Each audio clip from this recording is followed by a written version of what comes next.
After winning back-to-back Super Bowls in 1997 and 98, 1999 was a challenge of survival for the Broncos.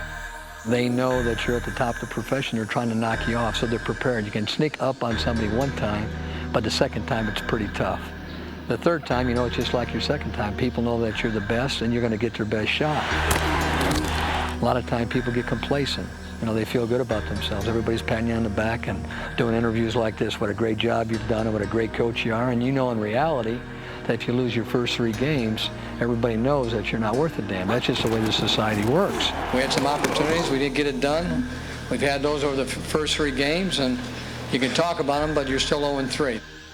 Written off by most, Shanahan has already faced far greater challenges in his life. It was just an option in spring ball. Got hit in the side, knocked the wind out of me. I didn't think it was anything really bad. When I went back to my apartment, I wasn't feeling very good, and when my roommates came in, I'd vomited 3 different times, and I filled 3 different sinks. So I knew there was something drastically wrong. Did not know, you know, the extent of the injury, but I did go to the hospital. They called the ambulance, and they did exploratory surgery, not knowing what it was, and I had split the kidney in half. I did receive last rites. My heart stopped beating for over 30 seconds, so my dad made the drive down to Easter, and then when he was coming in the hospital, the priest was going out, he says, hey, it doesn't look good, so expect the worst. And 3 weeks after that, you were rafting on the river? I was in critical condition for about 5 days, but I recovered very quickly. And yeah, I wasn't doing the work though. I was the guy in the middle of the canoe, just kind of sitting back and relaxing, so I had an excuse. Great day to be alive. Go kick their ass. I think the fact that his athletic career was cut short, I think the fact that he's little, I mean, and also the fact that he has this furnace burning inside his gut at all times, at all hours, makes him great.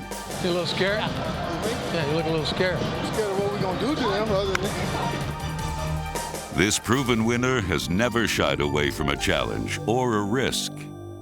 We were in Jamaica one year. He wanted to go dive off this cliff because someone told him about it.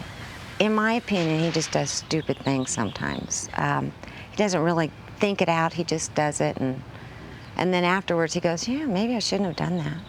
Like when he took our kids bungee jumping in Mexico. My daughter, 12 years old, wanted to go bungee jumping. And my son said, yeah, I want to go too. So here I am, sitting at the pool. I'm saying, I'm going to let my kids do it by themselves, or am I going to go with them? So if something ever does happen, I can say at least I did it first. Maybe he shouldn't have done that. I waited at the hotel. I couldn't even go look. I don't sound real sharp, do I? Now, why would you do all those things? What? I don't know. I think that's kind of my personality. I enjoy risks. Risks were high when Shanahan took his first head coaching job with the Raiders in 1988. However, disappointment proved to be a stepping stone to greatness. The best thing that happened to him was, one, being fired by the Raiders, where he tried to do something and was rebuffed, and then went to San Francisco and learned everything. He learned the cap. He learned organizational structure. He learned what you have to do in trying to build a team, keep a team, and look ahead. All those different things he picked up from the 49ers, and so he was able to apply it.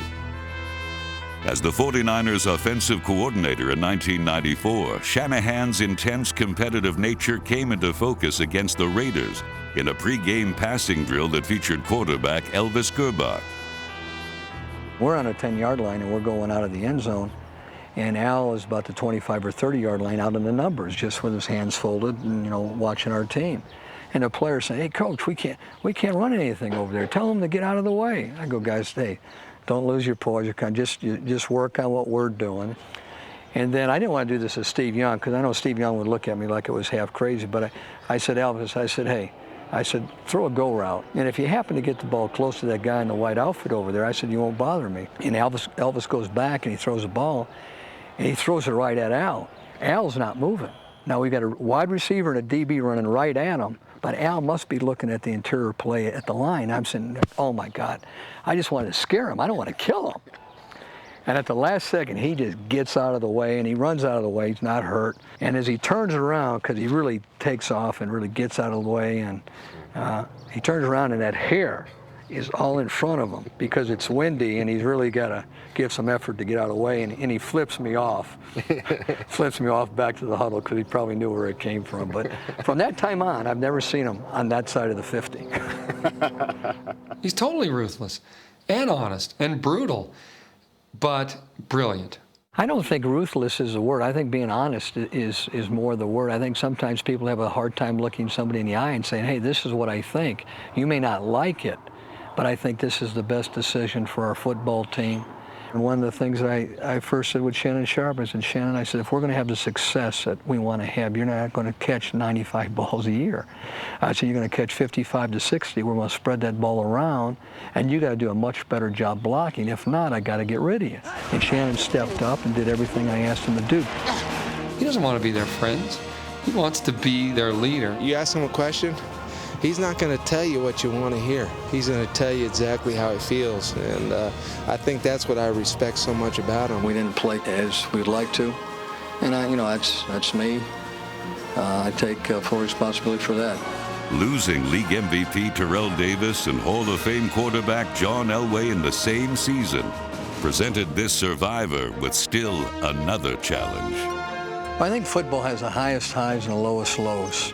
One of the reasons I've been able to keep level through the good times and the bad times, knowing that, hey, tough times don't last, tough people do, and you just got to keep on persevering and working, and if you do that, good things usually happen.